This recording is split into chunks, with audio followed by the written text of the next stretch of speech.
What up, essays? We back on another one. And today I'm totally not gonna show you guys how to cheat the system. You see, if you guys are out there trying to spoil your torta and show her a good time, but your pockets aren't empty, let me help you out. Today I'm totally not gonna show you how to turn this reset, these Wagos, into the best tool you never owned. But you didn't hear it from me. You see, they always tell you use the expensive tool. For about 2,000 bucks, you can own one of these. But for $3, you can own one of these. They do the same thing. If all you own is a hammer, everything has to be a nail. Well, what do you mean by that? I mean that by knowing how things work, you can always cheat the system. You see, the coach tagged me to relocate this box, but it has one live wire and I have no idea where it goes. So let's put this little 15-minute hack to the test and see if it pans out. So let's get ready for battle. Put me in, coach. So the first thing you want to do is plug your hot conductor into that Wago. And if you fry your little beaters, that's on you. Then you want to grab a neutral wire, or you can even use the ground if you have to.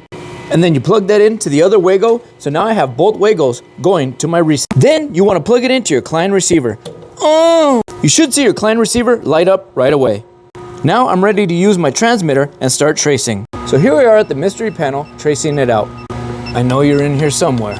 And there I was tracing when I hit gold. Looks like it's number 6. So I'm gonna shut down this breaker and hope that I don't shut a server down somewhere, otherwise we'll both be unemployed. So here we are back at the scene of the crime, and check it out, we are down. No power. But of course, I'm gonna use my Harry Potter Widowmaker and verify that it is dead.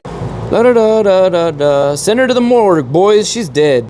Now, you didn't get this information from me, and I'll never admit to it, but every electrician should definitely have one of these in his purse. So, until the next one, boys, stay safe out there.